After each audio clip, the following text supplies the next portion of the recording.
Hey there, good morning. Today I want to talk about Adlerian Play Therapy. And if you've been listening to any of my broadcasts in the past, you'll know I am a super fan for learning how to use a play therapy theoretical model because that theory model is going to dictate how you use play therapy with that particular model. So I was super excited when my guest, Dana Holtz, agreed to do the broadcast with me today. Dana has an advanced certificate in Adlerian Play Therapy. She's a school social worker. School social worker, school psychologist. And she's licensed in Nevada and Arizona here in the United States.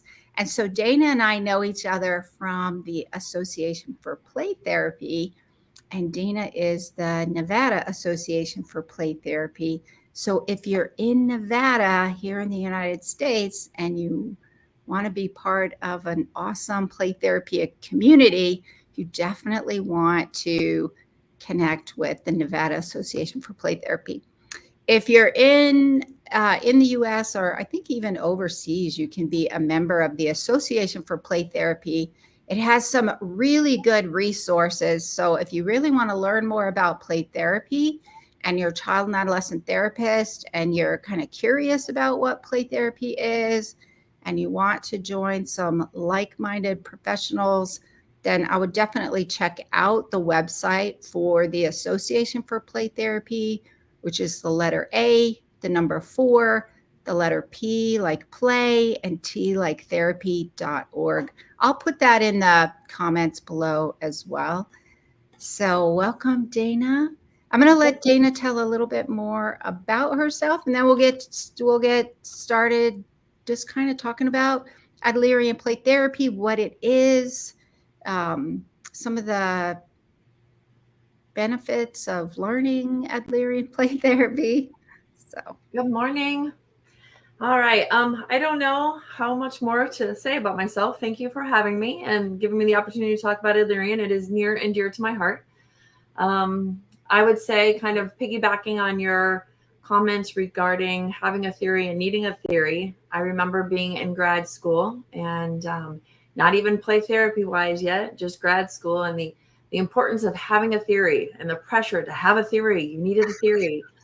And so I didn't know a lot about Adlerian. I think in school, most people remember things like birth order and feelings of inferiority. That's about all. There's not a lot of conversation about Adlerian and Adler and what he talked about in individual psychology.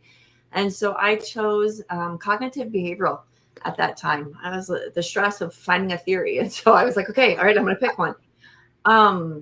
And then I would say that I came across Terry Kottman, who is the founder of Adlerian Play Therapy, probably over 20 years ago now, and have been studying with her ever since. And she had an encouragement zone. It was called the encouragement zone at the time. And I don't even remember in graduate school really being exposed to play therapy as much less Adler. And so I began speaking with her a little bit and took a class with her. And I said, wow, this is yes, this fits. This is me. Tell me more. And I've spent the last 20 years working through kind of learning. I am currently do have an advanced certification in Adlerian Play Therapy. I am one of the teachers and one of the consultants for LEAPT. And LEAPT is LEAPT. And that stands for the League of Extraordinary Adlerian Play Therapists. I love that that's what that stands for. I saw that somewhere because I kept seeing this. It looked like leaped. I'm like, what's this leaped thing? And then I finally found what it meant, and I thought, oh, I love that. That's so awesome. Yeah. So that's us. That's my introduction, I guess. That's awesome. That's one of the things that I find because I talk I'm sure you do too. I talk a lot to different mental health professionals who are interested in play therapy, but they don't necessarily know what it is. probably back, I went to graduate school 30 years ago, and we had a course in child and adolescent psychotherapy, more about diagnoses, but there wasn't anything about play therapy. And I had been introduced to play therapy as a child and adolescent, as a special education teacher back in the 80s, the late 80s. But then it took forever to find something about this play therapy thing. I think the nice thing is lately I notice a few here in the United States anyway. It seems to be over in the UK. They have master's degrees programs, which I think is awesome. But here in the US, I think there's a handful of universities that have it. But most of us come out of graduate school learning adult models. Mm-hmm. And then if you end up working with kids, then you're using an adult model for children, and that's not necessarily, it doesn't necessarily translate well. And in most cases, I think you and I both would make the case that it doesn't translate well because you don't take into consideration those developmental issues. And I forgot to say in our introduction, if you're watching live, go ahead and post your name in the comments. I'd love to see who's here. If you have questions for Dana, feel free to post those. Don't make them too hard. Yeah. We have 30 minutes, right? Yeah, post those. Hey, Steph. Steph is in my Play Therapy Academy. And Steph is there. I think, Steph, are you a member of the Nevada Association for Play Therapy? I think you are. She is. Yay. And because she's there in Las Vegas. So, all right. Welcome, Steph. So if you're here, would love to know who's here. Post your name, where you're from, what population you work with. I go live every week, talk about all things play therapy and expressive arts. Today, I'm really excited to have Dana on today. So every week, 7 a.m. Pacific time here in the US, I go live in my Facebook group, which is Play and Expressive Arts Therapy Playground. So if you're a child and adolescent therapist and you're on Facebook, you can feel free to hop over there and join the group. It's free. You do have to make sure you answer all the questions, though. Sometimes people don't and they don't get in. So I always like to make sure to mention that. And I live stream onto LinkedIn and YouTube. So if you want to watch any of the replays from past episodes, you probably want to pop over to my YouTube channel. Or if you're in my Facebook group, they're all in the featured section. Hey, Nina, play therapist from England. Welcome, Nina. I don't know if it's Nina or Nina. Hopefully I'm pronouncing that right. I always like to get people's names right. But welcome. I'm heading to England in about 5 weeks for the first time. I'm super excited. Oh, that is exciting. Are you going for fun or business? Fun. Oh, that's good. Where are you going? I mean, you don't have to say like specifically. What city are you going to? We are going to land in London, and we actually have a cruise out of Stockholm. Oh, that's so cool. That'll be so fun. Good for you. That sounds awesome. Yay. So yeah, go ahead and post your comments, post your questions in the chat, and we will get started. So, one of the things that I always like to find out from people is what drew you to your specific model. So is there anything about Adlerian Play Therapy that you were like, yes, all of it? Go on. So Adlerian Play Therapy, it really did speak to me. It is based off of Alfred Adler's individual psychology. Terry took the basic concepts of individual psychology and applied them to children and created a model that works for me. I find it to be, I find it to just speak to me, and it's what I believe in. It's kind of aligns with what I believe about people and how people change. And so, I mean, when you look at individual psychology, what Adler believed in is that people were socially embedded. They need to belong. He believed that we're self-determining and that we're creative. He believed that all behavior is goal-directed. And I think there's truth to that. And we may not always know what it is. There's that direction, that behavior, there's a reason for it. Reality is subjective was something else that he shared and he believed in. And he also kind of believed that people are unique and they're integrated units, and they can't be divided into distinct parts. And for me, I'm all about holistic, especially working in a school so often. That child doesn't leave their trauma. They don't leave their stress about home. They don't leave it at the door and walk in and it's like, okay, I can now learn.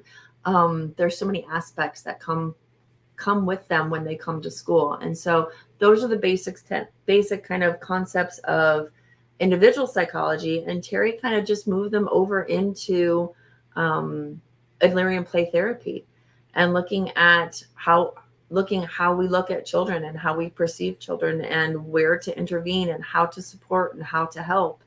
I don't know, do you want me to talk a little bit about Adlerian Play Therapy and what that looks like? That'd be awesome. I think Okay. a lot of people, one of the things, and you and I talked a little bit about this, but one of the things that I find, and I don't know if you find this as well, especially people who are new to play therapy or just kind of getting started, learning about the different theory models can be overwhelming for them. And so that was one of the reasons why I thought it would be really helpful for people to have you on the show so that you could talk about, some of these specifics and do like a kind of a overview for what is Adlerian Play Therapy. And for those of you who are interested in learning more about Adlerian Play Therapy, the Nevada Association for Play Therapy is going to be doing a training in August. And Dana and I are going to talk a little bit more about that if you're interested. It's an introduction to Adlerian Play Therapy. It's in person as well as virtual. So it's a hybrid model so that we can meet needs of different people that way. So you definitely want to make sure you hang in there till the end because we're going to talk a little bit about that if you're interested. Yeah. So if you would kind of talk a little bit about what is it? So when we look at Adlerian Play Therapy, we look at there's 4 different phases that we consider that we go through. I think one of the other things that drew me to Adlerian is the idea that I can be directive. It's important. I need that. That's important to me. If you're child-centered, you are not directive. And you cannot, if you are a non-directive person, Adlerian is not for you. You need to have that directive component. I hear that a lot. People Yes. want to, like, it's really hard learning child-centered play therapy and not being directive. Yes. In theory, you wouldn't be directive with child-centered. Right. So that was another piece that appealed to me. So the 4 phases, just to the first one is building an egalitarian relationship with the kiddo. So it's not about power. It's not about them being in charge all the time or me being in charge in the playroom all the time. It is building that relationship with them. And so there's that piece, that Carl Rogers piece that is there, and the importance of the relationship.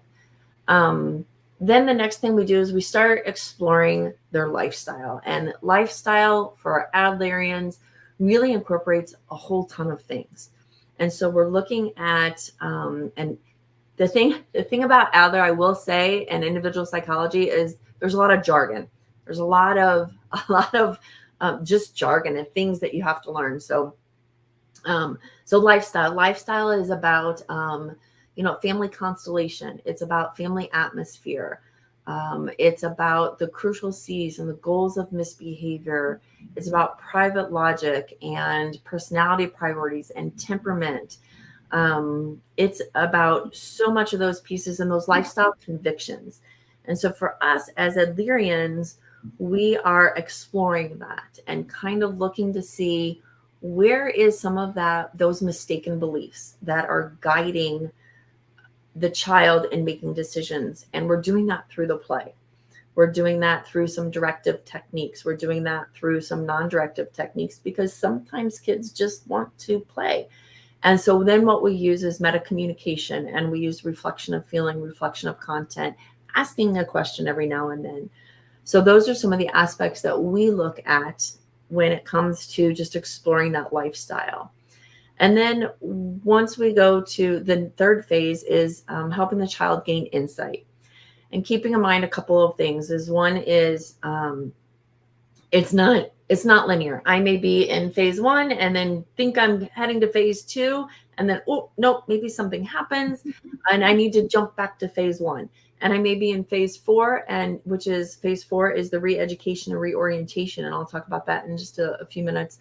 I may be there about one issue, but then I may need to go back and go to phase 2 again. So it's not linear, boom, boom, boom. There's some ebb and flow that happens. And when we're assisting the child in gaining insight, we think of the Johari window. The Johari window is where there are things that are known to others that are not known to us, and gaining insight into that can support us in changing and making those changes. And so that's the phase 3 is gaining insight. And phase 4 is that re-education and reorientation. Adlerians believe that when we are removing a way to get a need met, we need to replace that with a more productive, healthy way to get that need met. The need is still there. So those are some things to think about. When we look at children who are quote unquote misbehaving, we have to look at the culture. We have to look at the social context. We have to look at, is it a skill deficit? And what is the goal of that misbehavior? And oftentimes we consider children who misbehave as simply discouraged. They're missing that courage to do what they need to do. Maybe they don't know how to connect. Maybe they don't know how to count in a healthy, productive manner. They don't know how to feel capable. They're lacking courage. So all of those components come together for us. And we then look at that re-education, reorientation. And I think one of the other things that really drew me to Adlerian, so we talked about directive versus non-directive, is that I call Adlerian Play Therapy technically eclectic. So technique, like the techniques that you use, can be very eclectic. If I have a kiddo in front of me or a family in front of me that needs a TheraPlay activity, I can do a TheraPlay activity.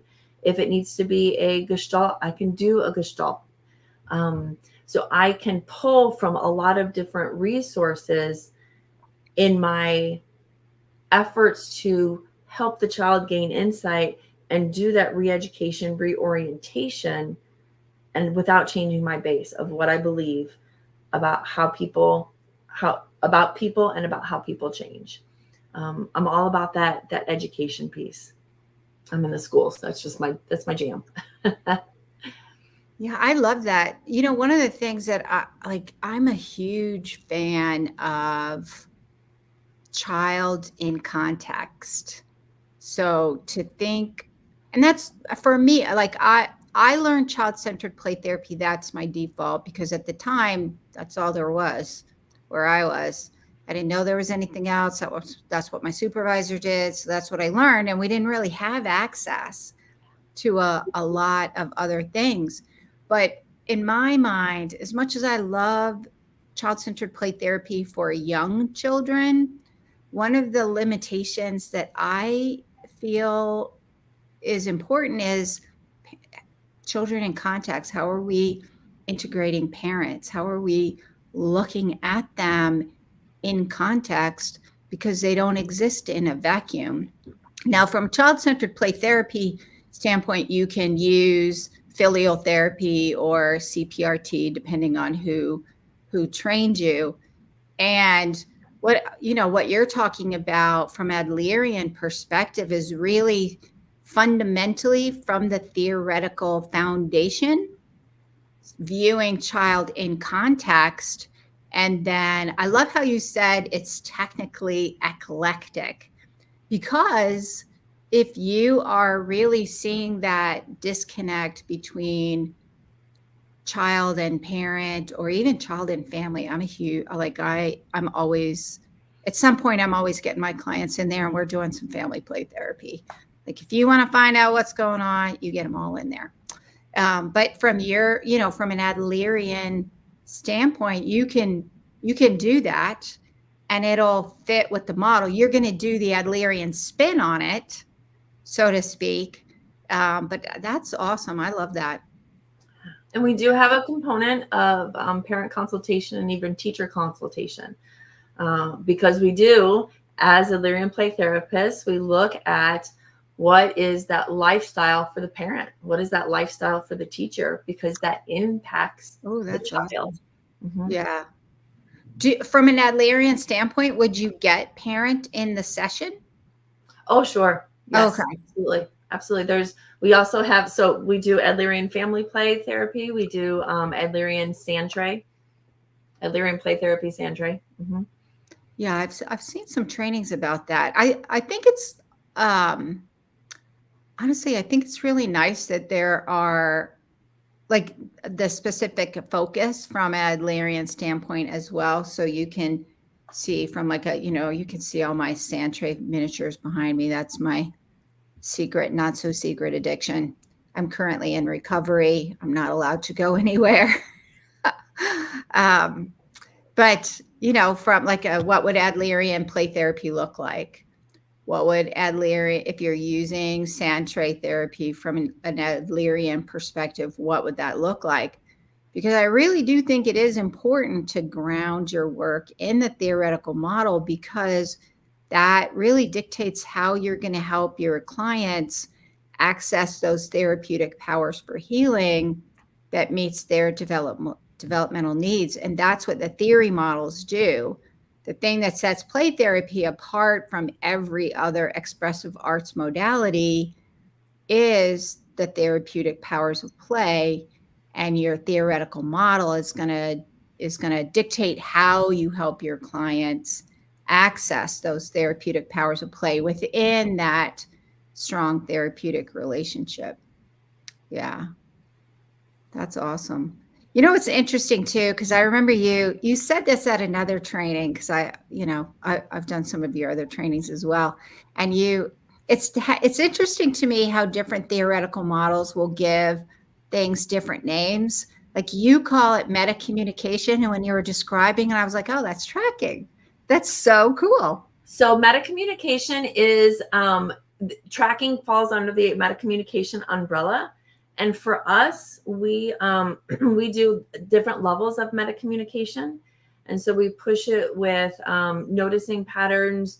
We can notice patterns within session, notice patterns across sessions, and notice patterns that are outside as well as inside. And so that's part of that gaining insight.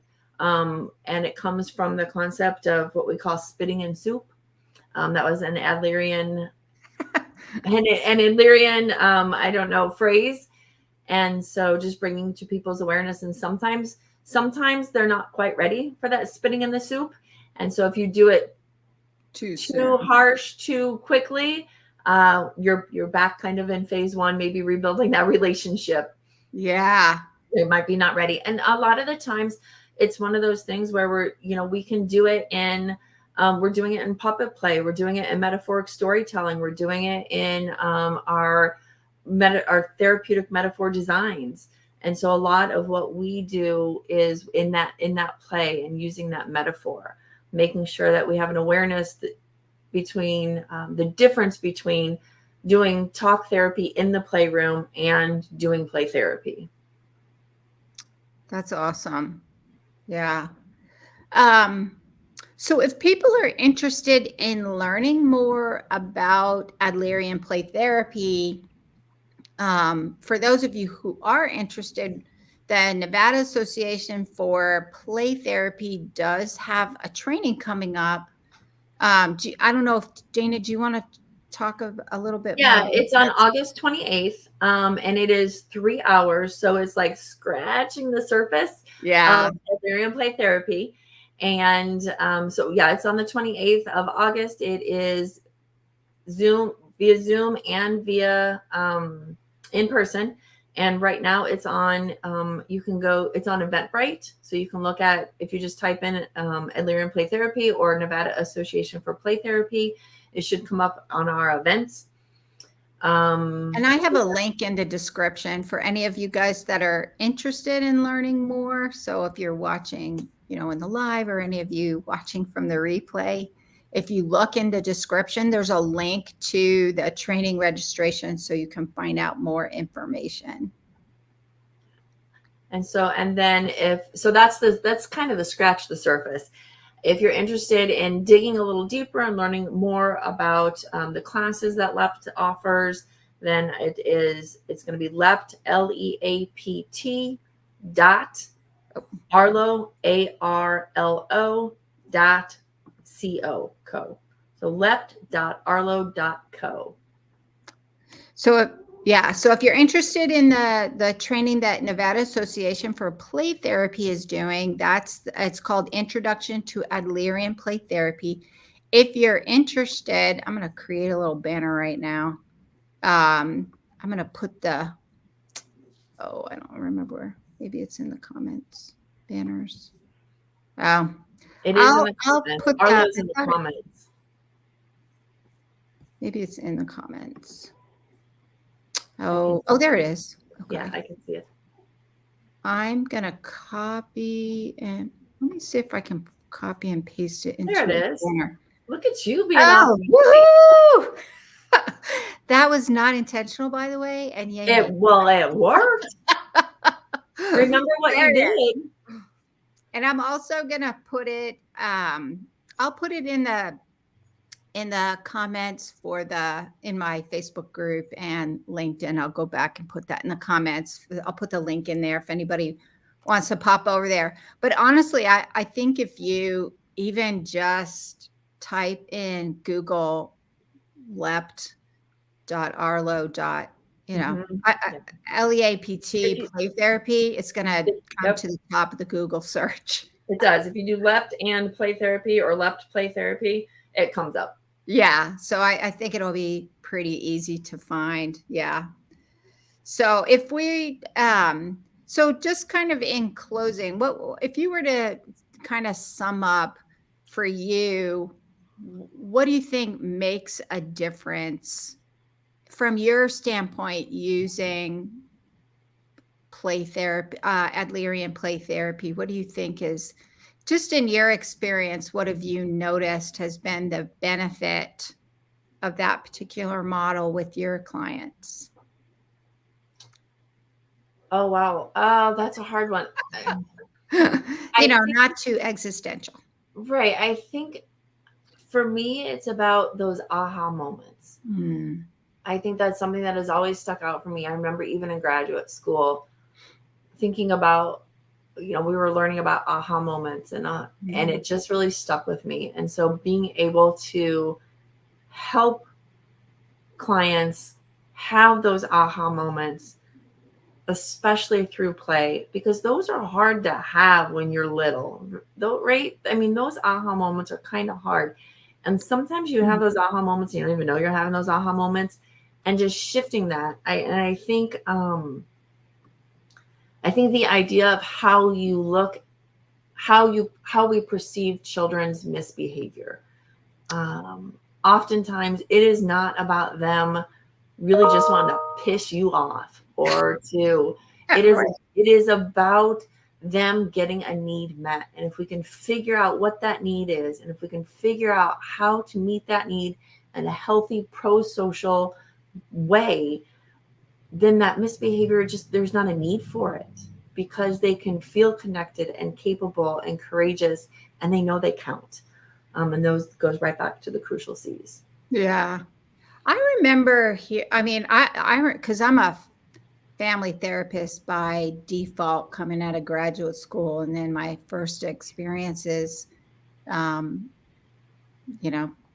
couple decades ago, was the goal when doing parenting, helping parents recognize what I don't know if it was Adler or Dreikers. I remember I read it in a Dreikers book. This was back in the 1980s, for the record. Um, the goals of misbehavior for children. And when I was reviewing a lot of the Adlerian information, I thought, oh my gosh, that's the goals of misbehavior. Yep, it does. And do you guys teach those from an Adlerian standpoint? Do you teach those goals? Yeah, Dreikers was Adlerian. Dreikers was a student. Oh, okay. Mm-hmm. Yep, Dreikers is Adlerian. Well, my first introduction then was Adlerian. Who knew back in the 1980s when I was a SPED teacher? Yep. Yeah. And when I got my master's, and where I worked was it was an adolescent substance abuse program. It was community mental health, but so I did a lot of family work, the whole family with little kids and stuff.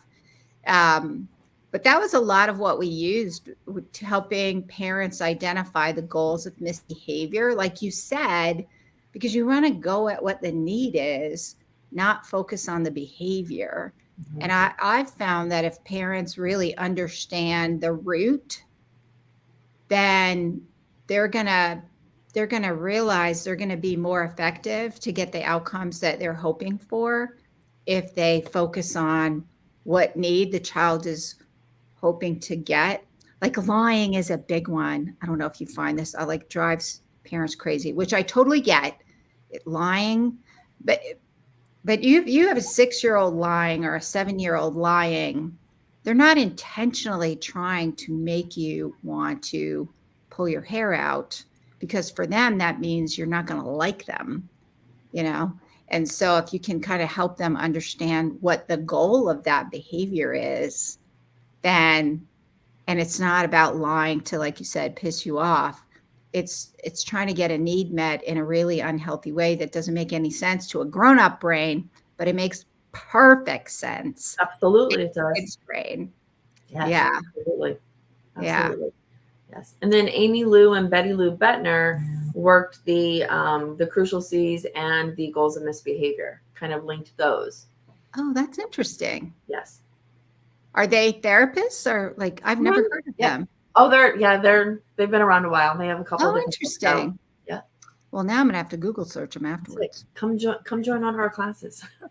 I know. I'm listening because I'm like, you know, and like this back in the day, like I said, like where we were, it was child-centered play therapy. And don't get me wrong, I like child-centered play therapy, and I do think there are benefits to like Adlerian. I had one client the other day. I'm thinking to myself, after I took one of your trainings, I was thinking, oh man, you would have done so much better with Adlerian, so much better.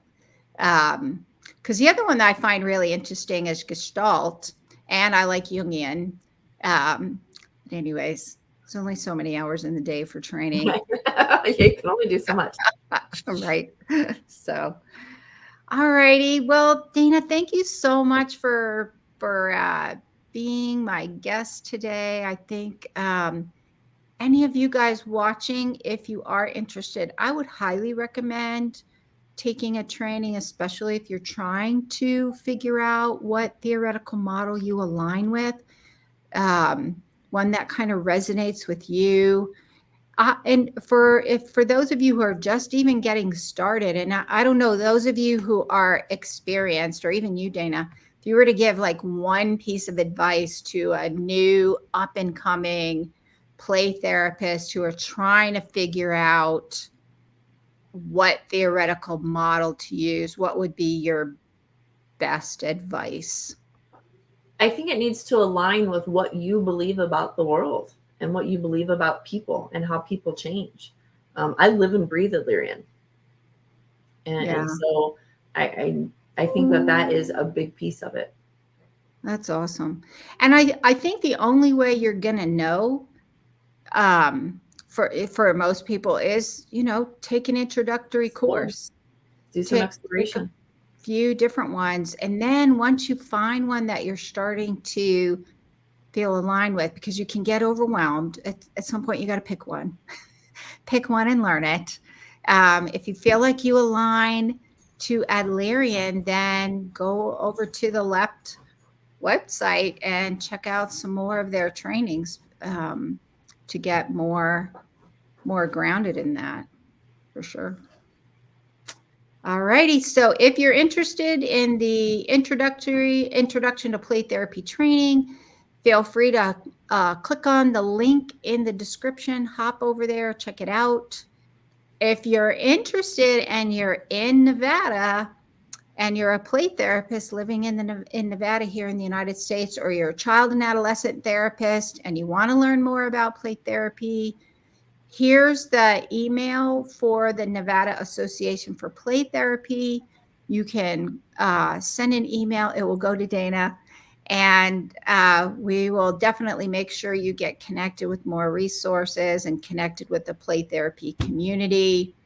If you're interested in learning more about Adlerian, and maybe you've already decided, yep, that's the one for me, I would hop over there to the LEPT website and take some more trainings over there. And if you're interested, Play Therapy Academy is my online program for child and adolescent therapists who want to learn how to use play therapy. It's an online program. We meet twice a month for group consultation. We do case presentations. We share resources. You get my 30 years experience plus the amazing people in the group like Steph, who's on today. Also, I have some foundational courses in there that are kind of across theoretical models, and really important, I think, in getting grounded using a theoretical model and really applying the kind of these foundational skills to get really good results. Like from an Adlerian standpoint, you're going to use case conceptualization to understand the problem, and then you use that to do your treatment planning, and then treatment planning will result in a treatment plan. So I have these foundational courses in there. Getting grounded in play therapy. Case conceptualization is one. The other one is that I have coming out is getting grounded in play therapy treatment planning. That one's coming out. How do you take that case conceptualization and write a treatment plan that will satisfy agencies and insurers? And also getting grounded in play therapy foundation. So hop over to my website, rhplaytherapytraining.com, for a more general overview. If you're interested in Adlerian, click on one of those other links, and I will see you next week. Bye for now. Thank you. Thank you, Kathy. Thank you, everybody.